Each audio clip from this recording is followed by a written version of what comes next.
Welcome back. You're on the money with me, Liam Halligan. It's 1:42 on GBNews TV, DAB plus digital radio and online. Now, as energy prices soar and families struggle to make ends meet, many are angered to hear that energy giant BP is cashing in on the crisis, having doubled its profits in the first 3 months of 2022 to a whopping £5 billion. But BP claims these figures exclude a £16.3 billion loss related to its decision to exit the Russian state-owned oil and gas group Rosneft. Irrespective of this, these huge quarterly profits, the highest since 2008, have renewed calls for a one-off windfall tax on energy companies to help with household bills. For this discussion, I'm thrilled to be joined by Ross Dornan, Market Intelligence Manager, Offshore Energies UK, and indeed Michael Jacobs. He's back, friend of the show, Professor of Political Economy at Sheffield University and a former advisor to Prime Minister Gordon Brown. And still with me, Catherine McBride, Fellow at the Centre of Brexit Policy. Great to have you all with us. Ross, let's go to you first. We've had this discussion before. These are big numbers from BP. They've tried to sort of, muddy the waters a little bit by saying, the Rosneft disinvestment, which hasn't happened yet, of course, putting that on the balance sheet. But these are still very, very big profits. Is it not time for a one-off windfall tax on these energy giants? Hi, thanks, Liam. Good to be with you again on the show. It's really important to recognise that this is a hugely difficult time for everybody right the way across society, with the energy price hike that we're seeing being driven by the awful events in Eastern Europe and the Russian invasion of Ukraine. What I have to emphasise, though, is our industry is making an active contribution to the UK in a number of ways, and it's really important to break them down and recognise, well, that there's no easy, quick fix solutions to the massive challenges that we're facing. Our industry is contributing significant amounts in tax at the moment. Currently, it's paying about £20 million per day in taxes from the production of oil and gas from the UK. And over the next 5 years, it's expected to pay about £23 billion in taxes. And if we were to break that down further, that's more than double the amount of tax that our industry was expected to pay by the Office of Budget Responsibility just 6 months ago in their October update. So we are seeing significant tax revenues flow to the UK Treasury from our sector. They are increasing as company profits increase, and it's for the government to decide how they direct those taxes in the best way to support energy consumers across the UK. It's really important, though, to recognise other ways in which our industry is contributing to this challenge in the longer term. We are, as a sector, investing hundreds of billions of pounds in the lower carbon and more sustainable energy system of the future. It's companies like BP and like Shell who are really at the heart of this now and will be in the future as well. BP, for example, outlining how they're going to spend £18 billion in our energy system through to 2030, and Shell outlining how they're going to be spending £25 billion in the energy system over the coming decade. That's more than these companies are making from their UK profits, given the profits from the proportion of their global businesses here in the UK. And it's also the investments coming from companies transitioning from the oil and gas sector into the lower carbon energy systems. The investments coming from these companies far exceeds and dwarfs the amount of money that we're talking about in potential windfall taxes. So it's really important the government continues to work with our sector in order to make sure that we bring that investment to the UK, because in the long term it's good for jobs, it's good for energy security, good for our economy, and it's good for bringing more taxes through the current regime as well. OK, let's bring in Michael Jacobs. Michael, since you last were good enough to appear here on the show, On the Money, discussing exactly this topic, Chancellor Rishi Sunak has signalled that he may be considering a windfall tax, having previously ruled one out. What's your response to some of the arguments there put forward by Ross Dornan? Well, I'd say to Ross, good try, but that is what you would expect somebody from the oil and gas sector to say. And he's quite right. The oil and gas sector makes a huge contribution to the UK economy, and there is investment going into more sustainable forms of energy from that sector. But none of that affects the argument for a windfall tax. Let's just remember why consumers are suffering so greatly, and of course are due to suffer when the price cap is raised again in October. As we go into winter, they will be suffering even more. And the reason why energy prices have rocketed is because the global oil and gas prices set on international markets have hugely risen over the last 6 months or so.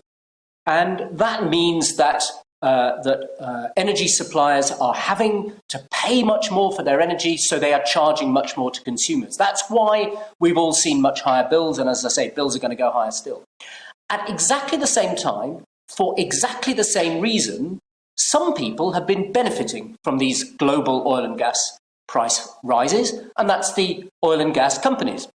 For no reason of their own, nothing that they have done differently, they are now making, as we've seen today with BP, huge profits. Twice as much this quarter from BP, 5 billion in the last 3 months. BP has announced this morning, twice as much as it did as it earned in profit a year ago. Nothing they've done. There is no reason for this except that the oil and gas price globally has increased, which means that they've been able to increase their prices, and that's why they're making such record profits. Now, to any rational person, when the government is under such pressure to help ordinary consumers, particularly low-income consumers, with their bills, the obvious place to get the money from is the people who benefited from this. And that's why the call for a windfall tax has not just been supported by the Labour Party, which put it forward first, by the Lib Dems, by the by other political parties, not the SNP, I think, and why it is so widely supported by economists and others. It is because there is an obvious place to help to get the money to support consumers with, and it's with the people who've benefited from those exact same gas and oil prices which have caused the price increases that we're all feeling. So a windfall tax is a very, very rational economic policy, and it doesn't surprise me that Rishi Sunak has, unlike what he was saying a few weeks ago, has in his most recent statements refused to rule it out, because even though the Conservative government, Boris Johnson, has apparently said today that he wouldn't support it, it is the obvious way of helping consumers at this time. Catherine, you're humming and you're harumphing as Michael Jacobs is putting his case. But the Italians have just extended their windfall tax on energy companies this morning. The Spaniards have got a windfall tax on their power companies. No. I channel my inner Margaret Thatcher here. That's not right, OK? I read it in the FT. It must be right. No, this oil price rise didn't come out of nowhere. This is something that's been going on for the last 3 or 4 years. We've had all sorts of governments doing all sorts of stupid things, including our own. They didn't extend the Jackdaw site, for instance, which is a big gas reserve off the North Sea. They haven't allowed us to frack. We have a whole lot of oil here and gas here that we could be exploiting, and we're not. We had. Isn't that a separate argument, though? No, Isn't that a separate argument? Why do you think suddenly one thing goes wrong, the Russians invade Ukraine, oil goes up because it's a perfect storm? Last year in COP26, Mark Carney, who used to be the Bank of England governor, stands up and says we are going to starve the oil industry of funds. He actually used that word, starve. OK, a lot of water's gone under the bridge.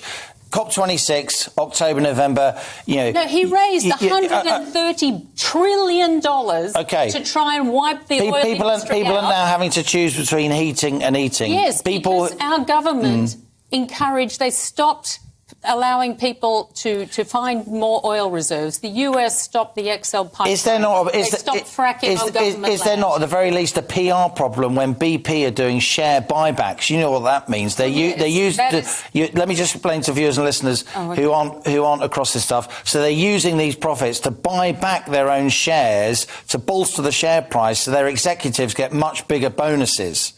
And they're paying dividends to shareholders at a time when people's utility bills have gone up by 54%. And guess what? That 54% increase in utility bills in April was decided in February before Russia-Ukraine. Yeah. So there's going to be much bigger rises in October. In the end, whatever the arguments, don't they all go out the window? We have to deal with what is politically sustainable here. Is it politically sustainable to not do a windfall tax? Is it politically sustainable to not allow people who, our whole industry, our whole economy runs on oil and gas and carbon-based fuel? Yeah. And so we have to allow those companies to keep finding it and keep producing it, and to try and cut off all of their investment. Of course, their executive is going to buy back their shares because they can't go out and invest it anywhere. They were investing in Russia because they could. You know, they're not investing. Well, they're getting more North Sea licences now, aren't they? Well, now they are, but were they last year? Let's go back to Michael. Michael, this is a really good discussion. Catherine's put her point of view forward. In the end, won't this curtail investment if the government can do... It's not retrospective taxation. You and I have had this discussion before. I agree with you.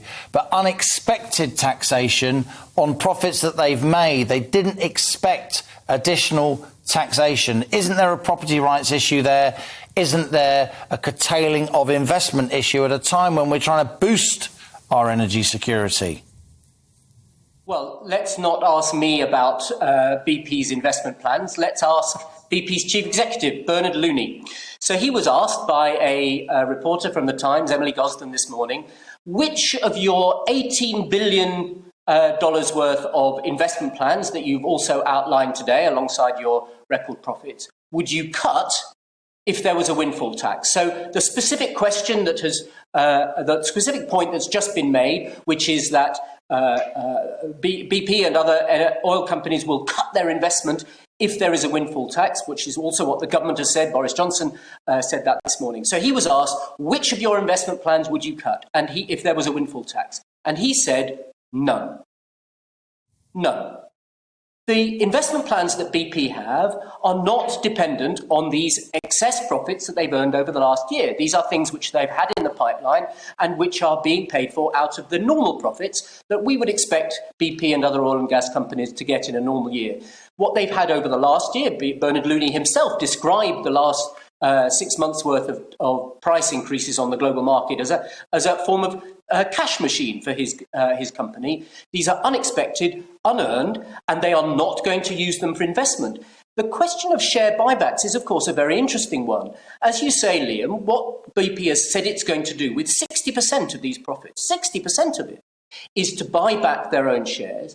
And the reason that companies buy back their own shares is they can't think of profitable investments to make with that money. So they're saying, we need to buy back our shares because we haven't got things to invest in.